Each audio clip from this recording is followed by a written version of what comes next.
அனைவருக்கும் வணக்கம். நம்ம 12th ஹிஸ்ட்ரியில் இருக்கக்கூடிய லெசன்ஸ் எல்லாத்தையும் ரொம்ப டீட்டெயிலாக பார்த்துருப்போம். இப்போ வந்து பார்த்தீங்க அப்படின்னா அதனுடைய ஷார்ட் நோட்ஸ் தான் இதில் நம்ம வந்து பார்க்க போகிறோம். ஆல்ரெடி லெசன் 1க்கான ஷார்ட் நோட்ஸ் வந்துட்டு நான் அப்லோட் பண்ணியிருப்பேன். அது ஒரு தடவை பார்த்துக்கோங்க. ஏன்னா இந்த லெசன் படிக்கும்போது ரொம்ப ஒரு ½ அன் ஹவர் to 40 மினிட்ஸ் கிட்ட நம்ம படிச்சிருப்போம். அதில் முக்கியமான கண்டென்ட் மட்டும் எப்படி ஞாபகம் வச்சுக்கிறது அப்படின்றதுக்காண்டி தான் இந்த ஷார்ட் நோட்ஸோட வீடியோ. ஒரு அட்லீஸ்ட் ஒரு 10 மினிட்ஸ்க்குள்ளே முடிஞ்சிரும்னு நினைக்கிறேன். இதை பார்த்துக்கிட்டிங்க அப்படின்னா உங்களுக்கு ரொம்ப யூஸ்ஃபுல்லாக இருக்கும். வேணுன்றவங்க இதை பயன்படுத்திக்கோங்க. இப்போ செகண்ட் லெசன் வந்துட்டு என்ன சொன்னோம் அப்படின்னு பார்த்தீங்கன்னா, தீவிர தேசியவாதத்தின் எழுச்சியும் சுதேசி இயக்கமும். தேசியவாதம் எப்படி எழுச்சி அடைஞ்சது, சுதேசி இயக்கம் எப்படி வந்தது, அதனுடைய செயல்பாடுகளாக எப்படி இருந்தது அப்படின்றத பற்றி தான் இந்த லெசனில் டிஸ்கஸ் பண்ணியிருப்பாங்க. இப்போது தீவிர தேசியவாதிகள் அப்படின்னா யார் அப்படின்னு பார்த்தீங்கன்னா, அவங்க வந்துட்டு போர்க்குணம் மிக்கவர்கள், ரொம்ப முற்போக்கு சிந்தனை உடையவர்கள், இறைஞ்சுதல் கொள்கையை வந்துட்டு விமர்சித்திருக்கக்கூடியவங்க. இப்போ தீவிர தேசியவாதிகளுக்கு எடுத்துக்காட்டு அப்படிங்கும்போது மகாராஷ்டிராவில் பாலகங்காதர திலகர், வங்காளத்தில் பிபின் சந்திரபால், பஞ்சாபில் வந்துட்டு லாலா லஜபதி ராய், இவங்களோட தலைமையில் தான் தீவிர தேசியவாதம் அப்படின்றது வளர்ந்துருக்கும். இப்போது இந்த தீவிர தேசியவாதம் வளர்ச்சி பெறதுக்கு அடிப்படை காரணம் என்ன அப்படின்னு பார்த்தோன்னா, காங்கிரஸில் ஏற்பட்டிருக்கக்கூடிய உட்குழுக்கள், அவங்களுக்குள்ளே நிறைய பிரிவுகளாக வர ஆரம்பிச்சிருச்சு. அதே போல் மிதவாதிகளால் ஏற்பட்டிருக்கக்கூடிய மனசோர்வு. மிதவாதிகள் எல்லாரும் நம்பினாங்க, பட் ஆனால் அவங்க வந்துட்டு ஆங்கிலேயர்களுக்கு ஃபேவராகவே நடந்துக்கிற மாதிரி இருந்தாங்க. ஸோ அதனால் மிதவாதிகளால் ஏற்பட்டிருக்கக்கூடிய மனசோர்வு. தென் கர்சனுடைய வங்க பிரிவினை, வங்காளத்தை வந்துட்டு ஹர்ஷன் 2ஆக பிரித்தது. இதனால தான் வந்து பார்த்திங்க அப்படின்னா தீவிர தேசியவாதம் அப்படின்றது வளர்ச்சி அடைய ஆரம்பிச்சிருச்சு. இப்போ ஹர்ஷனுடைய ஆட்சி காலத்தில் தான் இந்த தீவிர தேசியவாதம் அப்படின்றது ரொம்ப எவால்வ் ஆகி வந்திருக்கும். அப்போ அதுக்கு காரணம் என்ன அப்படின்னு பார்த்தோன்னா, ஹர்ஷனுடைய அடக்குமுறைகள். ஹர்ஷன் வந்துட்டு ஜனவரி 6, 1899 தான் இந்தியாவோட வைஸ்ராயாக நியமிக்கப்படுறாரு. வந்த உடனே அவர் என்னெல்லாம் பண்ணுறாரு அப்படின்னு பார்த்தீங்கன்னா, கல்கத்தா மாநகராட்சிக்குள்ளே இருக்கக்கூடிய உறுப்பினர்களோட எண்ணிக்கை வந்துட்டு குறைச்சிறாரு. அதுக்கப்புறம் பல்கலைக்கழக சட்டம் 1904 அப்படின்றத கொண்டுட்டு வராது. இதன் மூலமாக என்ன ஆகுது அப்படின்னு பார்த்தீங்கன்னா, எல்லா பல்கலைக்கழகமே அரசோட நேரடி கட்டுப்பாட்டு கீழே வந்துடுது. அடுத்து அலுவலக ரகசிய சட்டம் 1904, வங்க பிரிவினை 1905, இதெல்லாம் வந்துட்டு ஹர்ஷனுடைய அடக்குமுறை செயல்பாடுகள். இப்போது வங்க பிரிவினை அப்படின்னு பார்க்கும்போது வந்து பார்த்தோம் அப்படின்னா, ரிஸ்லி அறிக்கையின் மூலமாக தான் வங்க பிரிவினை அப்படின்றது கொண்டுட்டு வராங்க. வங்க பிரிவினை வந்துட்டு கொண்டுட்டு வரப்பட்ட நாள், அதாவது நடைமுறைக்கு வந்த நாள் எப்போ அப்படின்னா ஜூலை 19, 1905. இந்த வங்க பிரிவினைக்கு ஆங்கிலேயர்கள் கூறிய காரணம் என்ன அப்படின்னா, இந்த வங்காளத்தை வந்து 2ஆக பிரிக்கிறதுனால வங்காளத்திற்கு இருக்கக்கூடிய நிர்வாக சுமை அப்படின்றது குறையும், அஸ்ஸாமில் வந்துட்டு முன்னேற்றம் இருக்கும் அப்படின்னு சொல்கிறாங்க. பட் உண்மையான நோக்கம் என்ன அப்படின்னு பார்த்தீங்கன்னா, அரசியல் நடவடிக்கை எல்லாத்தையும் அடக்கணும், இந்து முஸ்லீம்களை வந்துட்டு பிரித்து வைக்கணும் அப்படின்றது, மொழி அடிப்படையில் பிரிக்கணும் அப்படின்னு சொல்லிட்டு ஐஎன்சியில் இருக்கிறவங்க எல்லாரும் கேட்டுட்டு இருந்தாங்க. பட் அதை வந்துட்டு புறக்கணிச்சிட்டாங்க. உண்மையிலுமே பார்த்தோம் அப்படின்னா பாகீரதி ஆறு வந்துட்டு இயற்கையாகவே வங்காளத்தை வந்து 2ஆக பிரிக்கக்கூடிய வகையில் இருந்துச்சு. 4வது பாயிண்ட் என்ன சொல்கிறாங்க அப்படின்னு பார்த்தீங்கன்னா, முஸ்லீம்களோட நன்மதிப்பை வந்து பெறணும் அப்படிங்கிறதுக்காண்டி தான் வங்காளத்தை வந்து பிரிச்சிருக்காங்க அப்படின்றது பார்க்குறோம். பட் ஆங்கிலேயர் சொன்னது வந்துட்டு வங்காளத்தோட நிர்வாக சுமை அப்படின்றது குறையும், அஸ்ஸாமில் முன்னேற்றம் இருக்குன்னு சொல்லியிருக்காங்க. பட் அவங்களுடைய உண்மையான நோக்கம் என்ன அப்படின்னா, அரசியல் நடவடிக்கையை அடக்கி இந்து முஸ்லீம் பிரிவினை ஏற்படுத்தி இந்த முஸ்லீம்களோட நன்மதிப்பு பெறணும் அப்படிங்கிறதுக்காண்டி தான் வங்காளத்தை வந்துட்டு பிரிச்சிருக்காங்க. ஆனால் இருந்தாலும் இந்த மாதிரி இந்து முஸ்லீம் பிரிவினை ஏற்படுத்தி இருந்தாலும் இந்த வங்க பிரிவினை அப்படின்றது எப்படி செயல்பட்டது அப்படின்னா, இனம், வர்த்தகம், சமயம், வட்டாரம் இந்த மாதிரியான தடைகள் எல்லாத்தையும் தாண்டி மக்கள் எல்லாரும் ஒன்று கூடி போராடக்கூடிய அளவுக்கு வங்க பிரிவினை அப்படின்றது இருந்துச்சு அப்படின்றது பார்க்குறோம். இப்போ வங்காளத்தை வந்துட்டு பிரித்தாச்சு. இந்த வங்க பிரிவினைக்கு எதிராக எதிர்ப்பு இயக்கங்கள் எப்படியெல்லாம் இருந்தது அப்படின்னு பார்த்தோன்னா, சுரேந்திரநாத் பானர்ஜி, கே மித்ரா, பிருத்வி சந்திர ரே, இவங்கெல்லாம் என்ன பண்ணியிருக்காங்கன்னா, வேண்டுகோள் விடுக்கிறது, மனு கொடுக்கறது மட்டும்தான் பண்ணியிருக்காங்க. அதே போல் பிபின் சந்திரபால், அஸ்வினி குமார் தத்தா, அரவிந்த் கோஷ், இவங்களும் என்ன பண்ணியிருக்காங்கன்னா, ஆங்கில பொருட்கள் எல்லாத்தையும் புறக்கணிச்சிருக்காங்க. சுரேந்திரநாத் பானர்ஜி இவர் என்ன பண்ணியிருக்காங்கன்னா, ஆங்கில பொருட்கள் மற்றும் நிறுவனங்கள் எல்லாத்தையும் புறக்கணிப்பு செய்யணும் அப்படின்னு சொல்லிட்டு அழைப்பு விடுத்திருக்கிறாரு. அதுக்கப்புறம் ஜூலை 17, 1905 வந்துட்டு இந்த எதிர்ப்பை வந்துட்டு மக்கள்கிட்டையும் விரிவுபடுத்தணும் அப்படின்னு சொல்லிட்டு முடிவு பண்ணுறாங்க. ஆகஸ்ட் 7, 1905 வந்து பார்த்திங்க அப்படின்னா சுதேசி இயக்கம் வந்துட்டு பிரகடனம் செய்யப்படுது. அக்டோபர் 16, 1905 வந்துட்டு துக்கநாளா வந்துட்டு அனுசரிக்கிறாங்க. அதுக்கப்புறம் மக்கள் எல்லாரும் ஒன்று கூடி கங்கையில் நீராடி வந்தே மாதரம் பாட்டு பாடி ஊர்வலமாக வந்திருக்காங்க. துர்கா பூஜை இந்த மாதிரியான பூஜை மூலமெல்லாம் வந்துட்டு வேண்டுகோள் விடுத்திருக்காங்க. கிராமம் மற்றும் நகரங்கள் எல்லாத்துலேயும் ஆயிரக்கணக்கான பொதுக்கூட்டங்கள் வந்து நடத்தப்பட்டிருக்கு. தேசிய கல்வி நிறுவனங்கள், பள்ளிகள் எல்லாத்தையும் உருவாக்குறதுக்கு முயற்சியெல்லாம் எடுத்திருக்காங்க. அப்போ பிரிவினையோட, அதாவது வங்க பிரிவினையோட எதிர்ப்பு இயக்கம் எப்படியெல்லாம் செயல்படுச்சு அப்படின்னு கேட்டால் இந்த பாயிண்ட்ஸை தான் நம்ம எழுதணும். சரிங்களா? அடுத்து வந்து பார்த்தோம் அப்படின்னா, சுதேசி அப்படின்றது வந்துட்டு வருது. சரிங்களா? இந்த சுதேசி அப்படின்னா என்ன அப்படின்னா சொந்த நாடு அப்படின்றது பொருள். இந்த சுதேசி அப்படின்றது வந்துட்டு 1872லயே பூனால வந்துட்டு எம்ஜி ரானடே அப்படின்றவர் வந்துட்டு அவருடைய சொற்பொழிவுகள் மூலமா வந்துட்டு பிரகடனப்படுத்தியிருப்பார். சரிங்களா?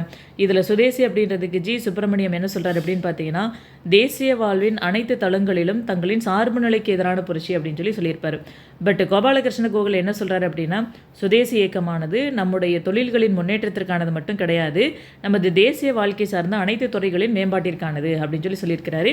இது ரெண்டையும் நல்லா ஞாபகம் வச்சுக்கோங்க. சுதேசி பற்றி யார் சொன்னாங்க அப்படின்னு சொல்லிட்டு நமக்கு கேட்கறதுக்கு வாய்ப்பு இருக்குது. அதனால் சுப்பிரமணியத்தோட கோட்டம் கோபாலகிருஷ்ண கோகலேயோட கோட்டம் தெரிஞ்சு வச்சுக்கோங்க.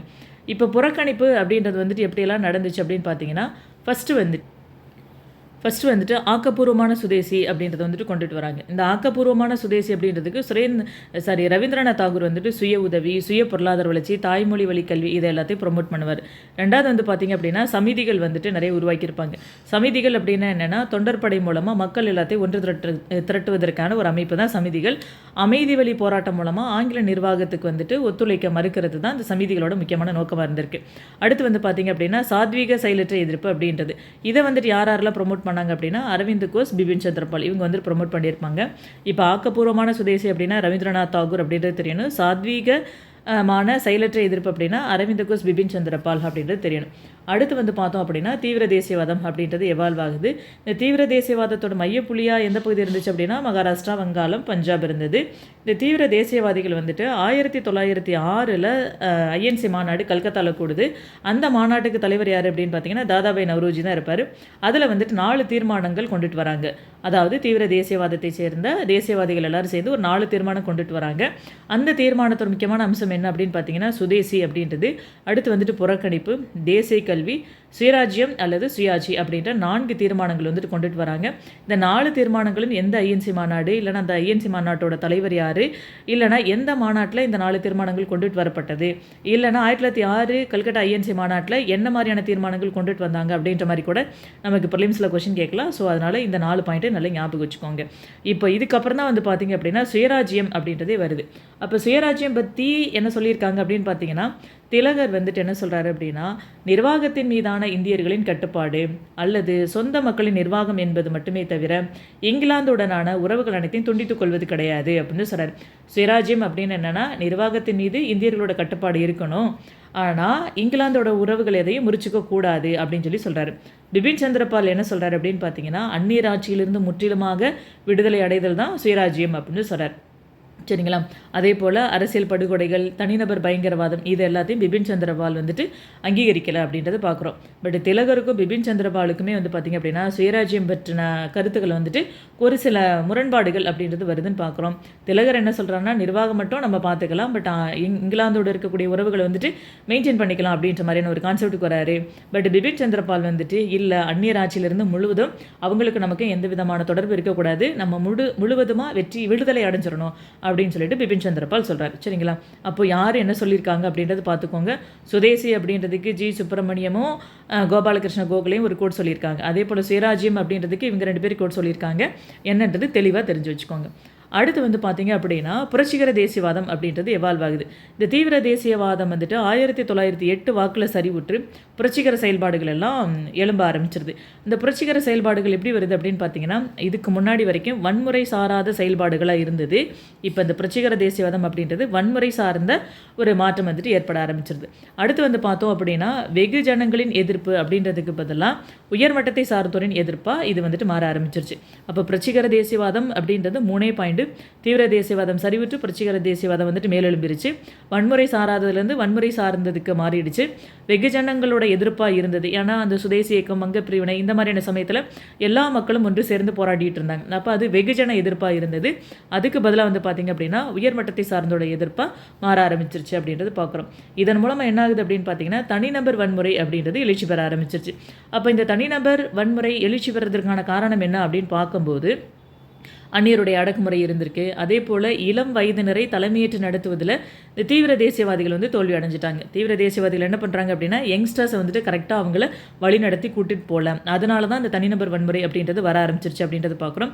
அதே போல் இந்தியர்களுடைய தருக்காண்மையை வந்துட்டு ஆங்கிலேயர்கள் வந்துட்டு அடிக்கடி எதிர்க்கிறது இகழ்வது. அதாவது இந்தியர்களுடைய பழமைவாதம், அவங்களுடைய வேல்யூபிளான திங்ஸ் எல்லாத்தையும் வந்துட்டு ஆங்கிலேயர்கள் அடிக்கடி எதிர்க்கிறது, அதை இகழ்றது, இந்த மாதிரியான காரணங்கள்னாலையும் தனிநபர் வன்முறை அப்படின்றது எழுச்சி பெற ஆரம்பிச்சிருச்சு அப்படின்றது பார்க்குறோம். சரிங்களா? இப்போ புரட்சிகர தேசியவாதம் அப்படின்றது வந்துருச்சு. அதில் புரட்சிகர செயல்பாடுகள் என்னென்னலாம் நடந்திருக்கு அப்படின்னு பார்த்தோன்னா, ஃபஸ்ட்டு வந்து புரட்சிகர செயல்பாடுகளுக்காக கல்கத்தா அனுசீலன் சமிதி அப்படின்றத ஒன்று வந்துட்டு ஆரம்பிக்கிறாங்க. யாருன்னா ஜிஜேந்திரநாத் பானர்ஜி, பரீந்தர் குமார் கோஸ், இவங்க 2 பேரும். அடுத்து வந்து பார்த்தோம் அப்படின்னா டாக்கா அனுசீலன் சமிதி அப்படின்றது 1906 வந்துட்டு ஆரம்பிக்கிறாங்க. யாருன்னா புல்லின் புகாரிதாஸ் அப்படின்றவர். இவங்க வந்துட்டு யுகாந்தர் அப்படின்ற ஒரு வார இதில் வந்துட்டு நடத்தியிருப்பாங்க. அடுத்து இந்த புரட்சிகர செயல்பாடுகளில் மிக முக்கியமானது என்ன அப்படின்னு பார்த்தீங்கன்னா, அலிப்பூர் குண்டுவெடிப்புன்னு சொல்லக்கூடிய கிங்ஸ்போர்ட் கொலை. சரிங்களா? இந்த கிங்ஸ்போர்டை வந்துட்டு கொலை பண்ணணும் அப்படின்னு சொல்லிட்டு ஒரு பிளான் பண்ணி அதை வந்துட்டு செயல்படுத்துகிறாங்க. அதில் யாரெல்லாம் இன்வால்வ் ஆகியிருக்காங்க அப்படின்னா, குதிராம் போஸ் அப்படின்றவர் 18 வயசு இளைஞர். இவரை வந்துட்டு கைது பண்ணி அப்புறம் தூக்கில் போட்டுறாங்க. அடுத்து வந்து பார்த்தீங்க அப்படின்னா பிரபுல்லா சாக்கி அப்படின்றவர், அவர் வந்துட்டு பார்த்தீங்க அப்படின்னா தற்கொலை பண்ணிப்பார். இந்த அலிப்பூர் குண்டுவெடிப்பு கேஸில் வந்துட்டு வாதாடினது யார் அப்படின்னா சித்தரஞ்சன் தாஸ்.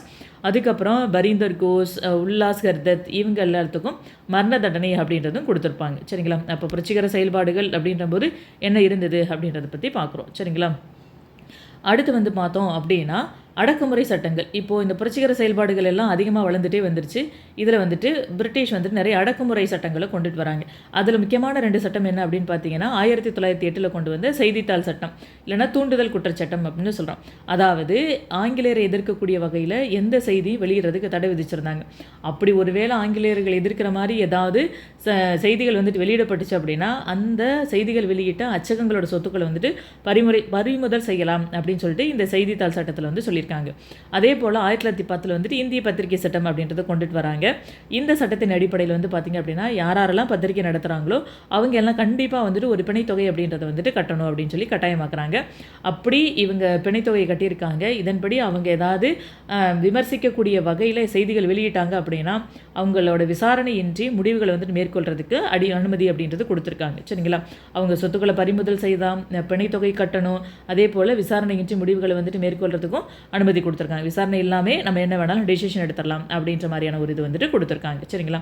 அப்போ அடக்குமுறை சட்டங்கள் அப்படின்றது என்னென்ன இருந்துச்சு அப்படின்னு கேட்டால் இந்த 2 சட்டத்தையும் நம்ம விட்டுறாமல் எழுதணும். சரிங்களா? அடுத்து வந்து பார்த்தோம் அப்படின்னா, தமிழ்நாட்டில் வந்துட்டு சுதேசி இயக்கம் எப்படி நடந்துச்சு அப்படின்றத பற்றி சொல்கிறோம். சரிங்களா? தமிழ்நாட்டில் சுதேசி இயக்கம் அப்படின்றது பல கட்டங்களாக நடந்திருக்கும். அதில் ஃபஸ்ட் ஒன்று வந்துட்டு வட்டார சொற்பொழிவுகள், மெரினா கடற்கரை, மூர் மார்க்கெட், இந்த பகுதியில் எல்லாத்தில் நடந்திருக்கு. 1907 பிபின் சந்திரபால் சென்னை கடற்கரையில் வந்துட்டு உரையாற்றினார்லே, அது வந்துட்டு ரொம்ப முக்கியத்துவம் வாய்ந்ததாக இருக்குது அப்படின்றது பார்க்குறோம். அடுத்து வந்துட்டு வஉசி வந்துட்டு சுதேசி கப்பல் நிறுவனத்தை வந்து நிறுவறாரு 1906. இந்த கப்பல் நிறுவனத்தோட முதலீடு அப்படின்றது 10 லட்சம், 40,000 பங்குகளை வெளியிட்டிருப்பாங்க. இலங்கை, இந்தியா, ஆசிய நாடுகள் இருக்கவங்க மட்டும்தான் இந்த பங்குகளை வாங்க முடியும். இதோட ரூட் வந்து பார்த்தீங்க அப்படின்னா தூத்துக்குடியிலேருந்து கொழும்பு வரைக்கும் போயிருக்கும். கப்பல் வந்துட்டு எஸ்எஸ் காலியா, எஸ்எஸ் லாவு அப்படின்ற 2 கப்பல் மூலமாக போயிருக்கும்.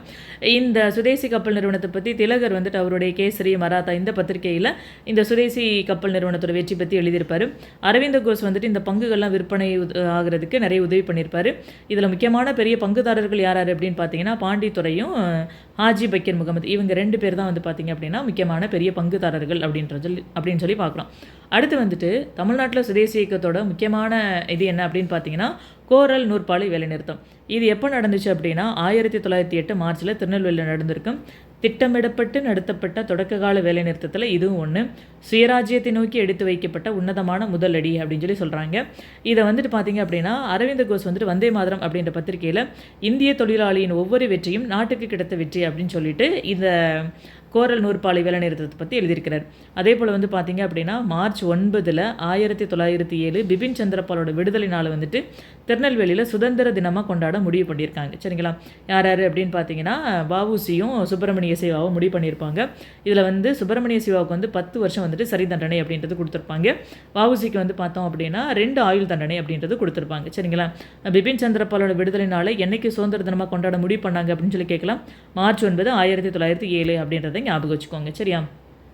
அடுத்து வந்துட்டு பார்த்தீங்க அப்படின்னா, தமிழ்நாட்டில சுதேசி இயக்கம் அப்படின்றது எப்படி நடந்துச்சு அப்படின்னா, ஆஷ் படுகொலையோட நடந்திருக்கும். ஆஷ் படுகொலையை நடத்தினது வந்துட்டு வாஞ்சிநாதன். இவர் 1880 திருவிதாங்கூர்ல பிறந்திருப்பாரு. புனலூர்ல வந்துட்டு வனத்துறை காவலரா வேலை பார்த்திருப்பாரு. பாரத மாதா அமைப்பு அப்படின்னு சொல்லக்கூடிய ஒரு புரட்சிகர தேசியவாத குழுவில் இவரும் ஒரு உறுப்பினர்.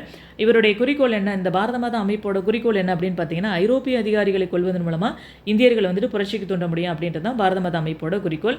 வாஞ்சிநாதனுக்கு வந்து கைத்துப்பாக்கிய சுடுறதுக்கு பயிற்சி கொடுத்தது யாரு அப்படின்னு பார்த்தீங்கன்னா, பாண்டிச்சேரியில் இருந்த விவிஎஸ் ஐயர் தான் வந்துட்டு அவருக்கு வந்துட்டு பயிற்சி கொடுத்துருப்பேன். சரிங்களா? இதுதான் வந்து பார்த்தீங்க அப்படின்னா, இந்த செகண்ட் லெசனில் இருக்கக்கூடிய ஷார்ட் நோட்ஸோட இது அப்படியே நான் உங்களுக்கு பிடிஎஃபாகவும் அனுப்பிச்சிட்றேன். இதை கேட்டுக்கோங்க. இதை ஒரு தடவை படிச்சுக்கிட்டீங்க அப்படின்னா உங்களுக்கு ரொம்ப யூஸ்ஃபுல்லாக இருக்கும். இப்போ தீவிர தேசியவாதத்தோட எழுச்சியும் சுதேசி இயக்கம் அப்படிங்கும்போது தீவிர தேசியவாதம் எப்படி வந்துச்சு, அது வளர்ச்சி பெறதுக்கான காரணம் என்ன, அதில் முக்கிய காரணம் வந்துட்டு வங்கப்பிரிவினை, வங்கப்பிரிவினையோட எதிர்ப்பு இயக்கம் எப்படியெல்லாம் நடந்துச்சு, அடுத்து சுதேசினா என்ன பொருள், புறக்கணிப்பு எப்படியெல்லாம் பண்ணாங்க, தீவிர தேசியவாதம் அப்படின்றதுக்கான 4 தீர்மானங்கள் என்னென்ன, அடுத்து வந்துட்டு இந்த தீவிர தேசியவாதத்தோட 4 தீர்மானங்களில் ஒன்று தான் சுயராஜ்யம் அப்படின்றது. அதுக்கப்புறம் வந்து பார்த்திங்க அப்படின்னா தீவிர தேசியவாதம் அப்படின்றது சரிவிட்டு புரட்சிகர தேசியவாதம் அப்படின்றது வளர்ச்சி வர ஆரம்பிச்சிருச்சு. புரட்சிகர தேசியவாதம் வளர்ச்சி வந்ததுக்கப்புறம் வந்து பார்த்திங்க அப்படின்னா தனிநபர் வன்முறை, அதுக்கப்புறம் அந்த தனிநபர் வன்முறையின் மூலமாக புரட்சிகர செயல்பாடுகள்லாம் வந்துருச்சு. புரட்சிகர செயல்பாடுகள் அதிகமாக நடந்ததுனால அடக்குமுறை சட்டங்கள் அப்படின்றது வந்துட்டு பிரிட்டிஷ் கொண்டுட்டு வராங்க. சரிங்களா? இதோட அடுத்ததை தான் வந்து பார்த்திங்க அப்படின்னா தமிழ்நாட்டில் சுதேசி இயக்கம் எப்படி நடந்துச்சு அப்படின்னு கேட்டால், வட்டார சொற்பொழிவுகள் மூலமாக, அப்புறம் சுதேசி கப்பல் நிறுவனம் மூலமாக, கோரல் நூற்பாலை வேலை நிறுத்தம், ஆஷ் படுகொலை, இந்த மாதிரியான இன்சிடென்ட் மூலமாக தமிழ்நாட்டில் சுதேசி இயக்கம் அப்படின்றது வளர ஆரம்பிச்சிருச்சு அப்படின்றது பார்க்குறோம். தேவையான கண்டென்ட் இருக்குது, நீங்கள் யூஸ் பண்ணிக்கோங்க, விட்டுறாதீங்க, படிங்க. All the best. தேங்க்யூ.